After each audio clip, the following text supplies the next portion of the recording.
Assalamualaikum warahmatullahi wabarakatuh. Perkenalkan, saya Dr. Nurlina Safitri MPD. Saya merupakan dosen di program studi S1 Pendidikan Biologi, Fakultas Ilmu Pendidikan Universitas Nahdlatul Ulama Pasuruan. Pada kesempatan ini, saya akan melaksanakan aktivitas pernyataan diri dosen dalam unjuk kerja Tridharma Perguruan Tinggi atau yang disingkat PDD UKT-PT, khususnya pada bidang pengajaran. Adapun mata kuliah yang saya ampu yaitu mata kuliah pembelajaran inovatif dengan beban sebesar 3 SKS dan mata kuliah prasyarat yang harus ditempuh oleh mahasiswa adalah pengantar pendidikan dan perkembangan peserta didik. Proses pembelajaran meliputi 3 aspek, yaitu penyampaian atau delivery, interaksi dengan mahasiswa atau interaction, dan penilaian atau assessment. Mata kuliah pembelajaran inovatif merupakan mata kuliah yang membahas konsep, prinsip, dan praktek pembelajaran inovatif dalam pendidikan biologi atau dalam pembelajaran biologi khususnya. Mahasiswa akan mempelajari berbagai model-model pembelajaran inovatif seperti problem based learning atau yang biasa disingkat dengan PBL, project based learning atau yang biasa disingkat dengan PJBL, inquiry based learning, collaborative learning, dan case-based learning atau CBL. Mata kuliah ini menekankan pergeseran paradigma dari pembelajaran yang awalnya teacher center yang akan bergeser menjadi student center. Dengan mengintegrasikan pendekatan saintifik, pembelajaran berbasis proyek atau masalah, memanfaatkan teknologi digital, serta kearifan lokal sebagai konteks pembelajaran biologi yang bermakna. CPL atau capaian pembelajaran lulusan yang dibebankan pada mata kuliah ini, yang pertama yaitu memahami konsep dan prinsip pedagogi serta penerapannya pada pembelajaran biologi yang bermakna. Yang kedua, memiliki keterampilan dasar merencanakan pembelajaran yang mendidik sesuai dengan karakteristik pembelajaran mata pelajaran biologi, di mana meliputi beberapa hal. Yang pertama, merumuskan indikator kompetensi dan capaian pembelajaran berdasarkan pada standar kompetensi lulusan mata pelajaran biologi. Yang kedua, menetapkan materi, proses, sumber, media penilaian, serta evaluasi yang digunakan dalam pembelajaran.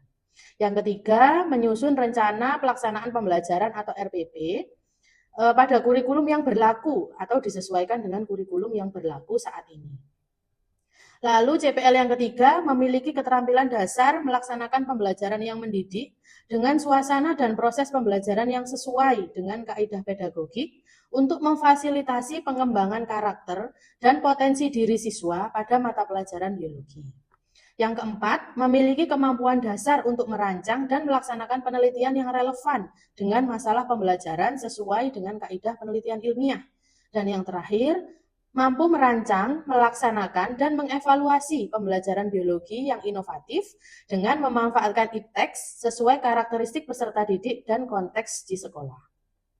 Untuk CPMK atau capaian pembelajaran mata kuliah, yang pertama, mahasiswa mampu menjelaskan dan menerapkan model pembelajaran inovatif. Yang kedua, mahasiswa mampu menganalisis model-model pembelajaran inovatif seperti PBL, PJBL, inquiry, discovery, case-based learning atau collaborative learning, serta menganalisis relevansinya dengan konten-konten yang ada pada mata pelajaran biologi. Yang ketiga, mengembangkan skenario pembelajaran berbasis PJBL, PBL, CBL, dan collaborative learning. Yang keempat, mengembangkan pembelajaran inovatif berbasis kearifan lokal dan isu sosio-saintifik kontekstual. Yang kelima, mengevaluasi efektivitas pembelajaran inovatif. Adapun topik-topik bahasan yang akan dipelajari pada mata kuliah pembelajaran inovatif ini meliputi yang pertama, konsep dasar pembelajaran inovatif dalam pendidikan biologi. Yang kedua, problem based learning atau PBL dalam pembelajaran biologi, project based learning dalam pembelajaran biologi, inquiry based learning dalam pembelajaran biologi, collaborative learning dalam pembelajaran biologi, serta yang terakhir yaitu case based learning dalam pembelajaran biologi beserta dengan rancangan pembelajaran yang dilakukan di dalam kelas pada materi biologi. Lalu untuk sistem perkuliahan ini dilakukan dengan tatap muka langsung dengan model pembelajaran case-based learning dengan metode ceramah, tanya jawab, dan pemberian tugas. Selanjutnya untuk sistem penilaian pada mata kuliah pembelajaran inovatif, yaitu yang pertama terdiri dari kehadiran dengan bobot 10%, yang kedua dinilai dari tugas dengan bobot 20%, yang ketiga UTS dengan bobot 30%, dan yang terakhir adalah UAS dengan bobot 40%. Untuk lebih jelasnya, mari kita simak video pembelajaran berikut ini. Oke, Assalamualaikum warahmatullahi wabarakatuh. Waalaikumsalam warahmatullahi wabarakatuh. Selamat pagi semuanya. Gimana keadaannya hari ini? Sehat semua? Alhamdulillah sehat. Oke. Hari ini kita akan sama-sama belajar di mata kuliah pembelajaran inovatif. Apakah ada yang sakit hari ini? Ada yang tidak hadir temannya? Hadir semua. Oke, alhamdulillah. Oke, untuk pembelajaran inovatif hari ini, sekedar saya mengingatkan bahwa minggu lalu kita sudah mempelajari terkait model-model pembelajaran inovatif yang lain. Misalnya ada PBL atau Problem Based Learning, ada PJBL, terus ada Collaborative Learning juga. Nah, untuk hari ini kita akan belajar terkait Case Based Learning atau pembelajaran berbasis kasus. Nah, untuk capaian pembelajaran yang harus kalian capai untuk materi kali ini, yaitu yang pertama mampu merancang, melaksanakan, dan mengevaluasi pembelajaran biologi yang inovatif dengan memanfaatkan iptek sesuai karakteristik peserta didik dan konteks sekolah. Nah, kenapa sih Bu kok kita harus mencapai ini? Karena kalian semua adalah calon guru biologi. Nah, sehingga guru tidak hanya memahami dari karakteristik peserta didik saja atau bagaimana gaya belajar dari peserta didik, tapi pendidik juga harus memahami kalau materi biologi di dalam konteks sekolah, saya harus membelajarkan dengan model pembelajaran yang inovatif yang seperti apa. Nah, barangkali pernah ada yang mendengar atau barangkali pernah ada yang mengetahui di beberapa penelitian yang diangkat, materi biologi itu kebanyakan siswa merasa materi itu abstrak sehingga kegiatan pembelajaran menjadi membosankan. Nah, oleh karena itu pembelajaran inovatif hadir sebagai mata kuliah yang mengarahkan dan melatih mahasiswa untuk bagaimana cara mengajar ketika di sekolah supaya pembelajaran itu tidak membosankan, gitu ya. Terus untuk capaian pembelajaran di mata kuliah ini sendiri ada dua. Yang pertama menganalisis model-model pembelajaran inovatif seperti yang sudah kita lakukan sebelumnya. Ada PBL, PJBL, Discovery, Kolaboratif, dan hari ini kita akan belajar Case-Based Learning. Terus mengembangkan skenario pembelajaran berbasis PBL, PJBL, dan CBL atau Case-Based Learning. Nah, kalian sebagai calon guru atau calon pendidik di bidang biologi, kalian juga harus bisa merancang. Kalian harus bisa membuat skenario pembelajaran. Gimana caranya mengajarkan materi virus di SMA dengan lebih jelas. Bagaimana caranya memahamkan siswa-siswa di SMA terkait materi-materi bakteri misalkan atau ekosistem atau lingkungan supaya lebih jelas. Nah, salah satu hal yang harus diupayakan adalah pengaturan model pembelajaran. Gitu. Jadi di mata kuliah pembelajaran inovatif inilah kalian akan diberikan informasi dan kalian juga akan merancang gimana sih caranya membuat pembelajaran dengan model pembelajaran PJBL atau Project Based Learning. Gimana sih caranya membuat merancang kegiatan pembelajaran menggunakan PBL atau Problem Based Learning dan yang lainnya. Gitu. Oke, next. Untuk Case Based Learning ini sendiri merupakan model pembelajaran yang menggunakan kasus nyata atau realistis. Jadi kasusnya tidak dibuat-buat ya. Bukan kasus yang hanya fiktif belaka, bukan. Jadi kasusnya itu harus betul-betul ada di lingkungan tersebut dan lingkungannya itu terdekat dengan mahasiswa atau siswa nanti yang kalian ajar. Gitu. Sebagai fokus utama untuk memicu analisis, diskusi, dan pemecahan masalah oleh siswa atau mahasiswa. Nah, karena kalian adalah calon guru biologi di SMA, maka objeknya atau tujuannya adalah kepada siswa. Nah, sehingga nanti di mana tempat kalian mengajar, kalian harus cari kasus apa tuh yang sedang happening di situ, di area situ, sehingga siswa itu bisa belajar secara nyata. Gimana sih caranya menganalisis kasus ini sampai bahkan saya bisa memberikan solusi misalkan. Gitu. Jadi betul-betul harus kasus yang dekat dengan siswa atau yang dialami siswa sehari-hari misalkan gitu. Katakanlah misalkan siswa itu rumahnya di daerah Lekok Pasuruan misalkan. Nah, ketika dia jalan ke sekolah itu dia melihat kasus apa kira-kira yang sedang terjadi di daerah situ. Nah, itu yang akan kamu angkat dalam model pembelajaran case-based learning. Oke, untuk pembahasan hari ini kita akan membahas tentang kenapa case-based learning itu penting di pembelajaran biologi. Nah, tadi sudah dijelaskan terkait pentingnya case-based learning karena siswa diharapkan bisa pembelajaran bermakna. Kalau sekarang ya, kurikulum yang sekarang itu kan deep learning. Nah, bagaimana joyful, meaningful, mindful. Nah, itu bisa dikaitkan dengan case-based learning. Jadi, model pembelajaran case-based learning ini cocok digunakan sebagai model pembelajaran yang menunjang tercapainya kegiatan pembelajaran yang deep learning atau yang bermakna. Tuh. Terus terkait pengembangan kasus, konsep dasar, karakteristik, sumber isu, dan langkah menyusun kasusnya. Nah, penyusunan kasus itu bisa dilakukan dengan adanya beberapa hal, salah satunya pertanyaan pemandu. Nah, apa sih pertanyaan pemandu? Nanti akan kita bahas selanjutnya. Terus ada gimana sih caranya menerapkan CBL di kelas? Terus kalian sebagai calon guru itu di mana posisinya? Nah, nanti akan kita pelajari juga. Nah, nanti di akhir juga akan ada tugas yang digunakan sebagai bahan penilaian pemahaman. Oke, nah sebenarnya case-based learning itu tujuannya itu menjembatani konsep dan realita. Nah, konsep ini maksudnya apa? Secara teori, misalkan. Secara teori, kalau daerah yang memiliki banyak sumber daya, misalkan, dia tidak akan mengalami kelaparan, misalkan. Nah, tapi realitanya, malah di daerah itu misalkan yang kekurangan pasokan makanan. Karena apa? Misalkan berdasarkan hasil analisis ternyata diekspor atau tidak dipergunakan untuk komoditi itu tidak diperuntukkan untuk masyarakat daerah situ misalkan. Nah, hal-hal seperti itu yang bisa diangkat menjadi contoh kasus di dalam model pembelajaran case-based learning. Tuh. Terus, nah ini calon guru biologi harus bisa menganalisis situasi yang kompleks. Jadi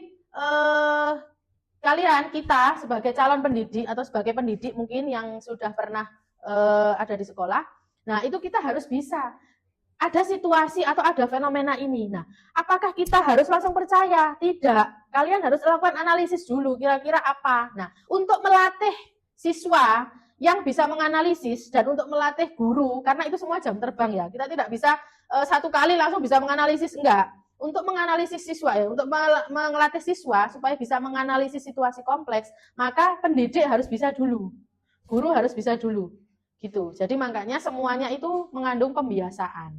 Jadi ketika dalam pembelajaran kalian melakukan atau mengimplementasikan case-based learning dalam pembelajaran yang kalian lakukan, nah lambat laun pasti kalian akan mengetahui dan bagaimana sih cara menganalisisnya. Itu kalian pasti akan lama-lama mahir gitu ya.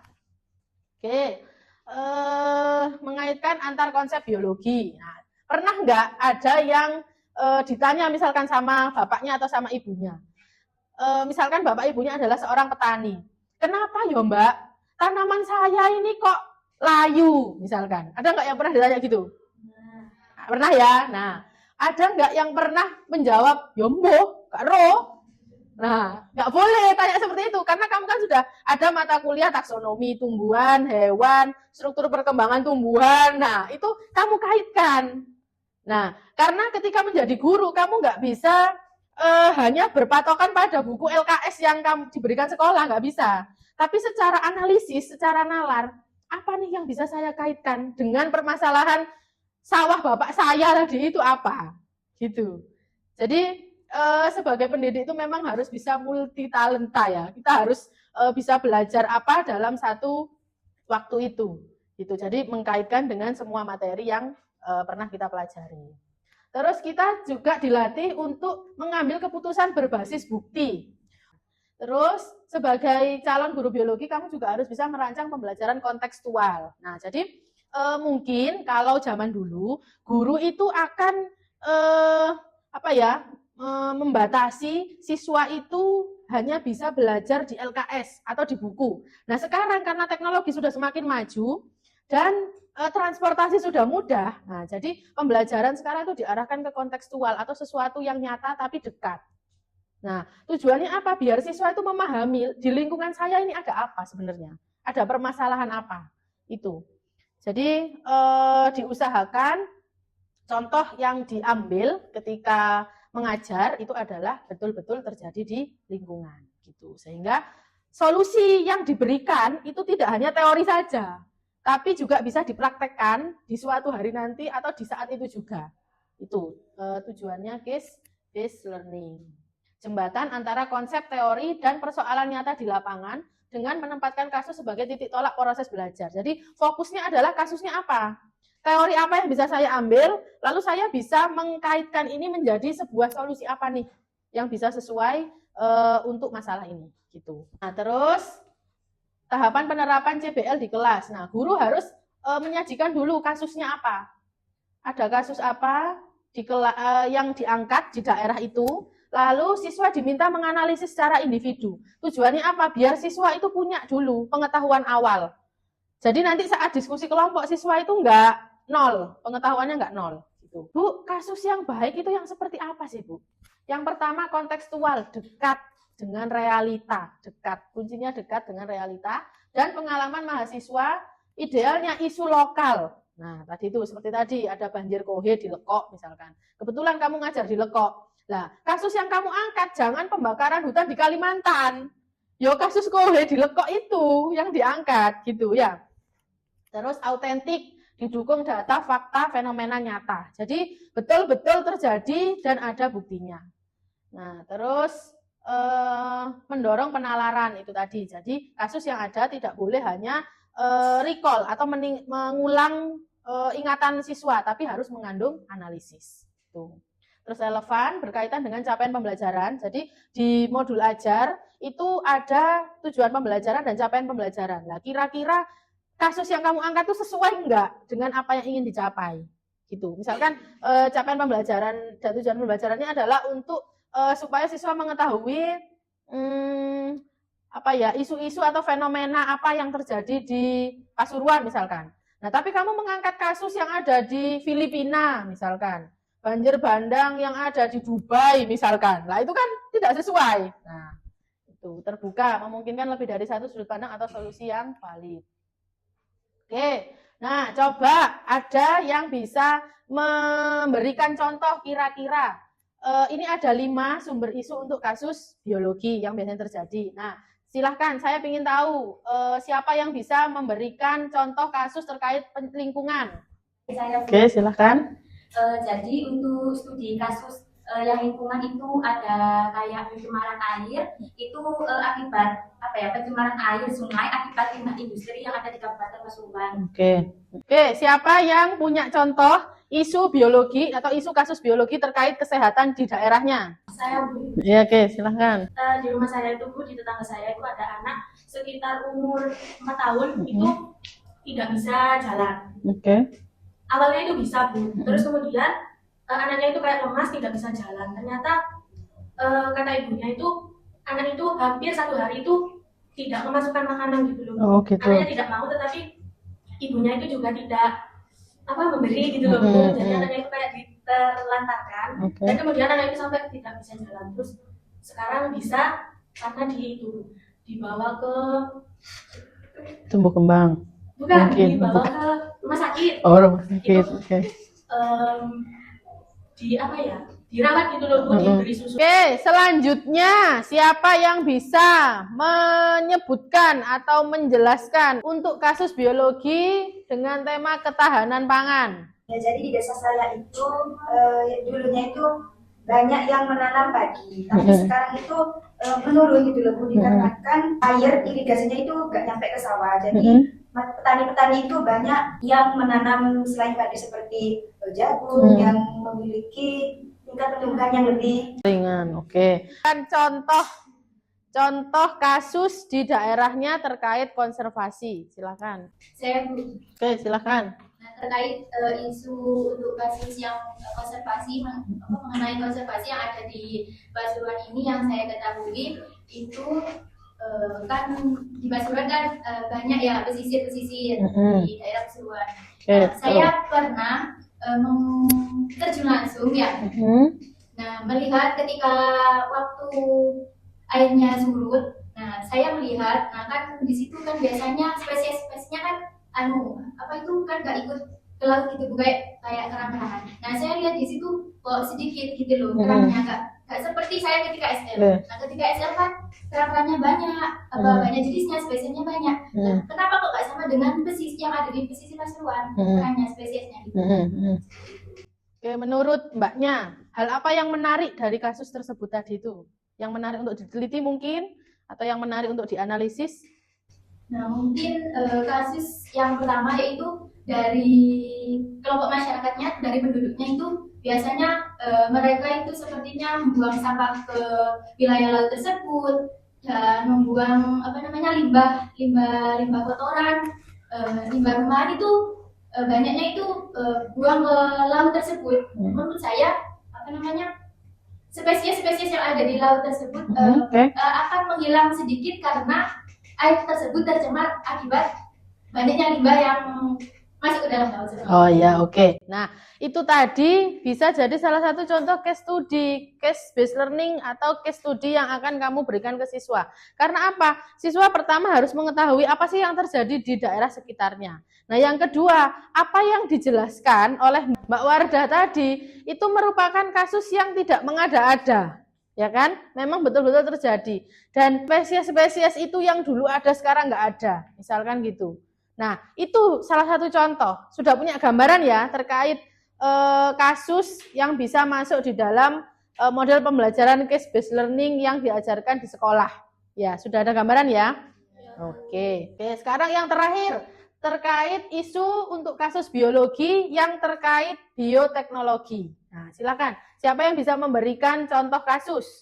Oke, silakan Mbak Salwa.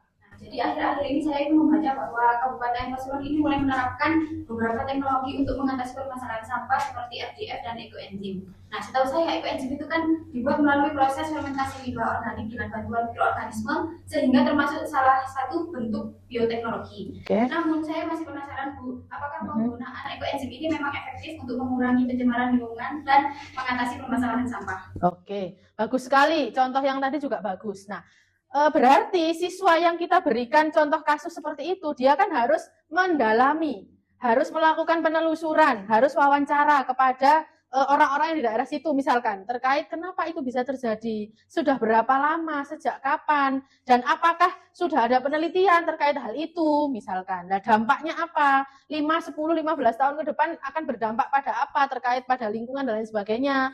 Oke, itu tadi beberapa contoh kasus yang baik digunakan sebagai kasus yang digunakan dalam pembelajaran atau model pembelajaran case based learning. Nah, sekarang silahkan kalian membagi kelompok, satu kelompok 4 mahasiswa. Nah, nanti silahkan kalian menganalisis, pilih tentukan satu kasus yang akan dianalisis oleh masing-masing kelompok dari kalian.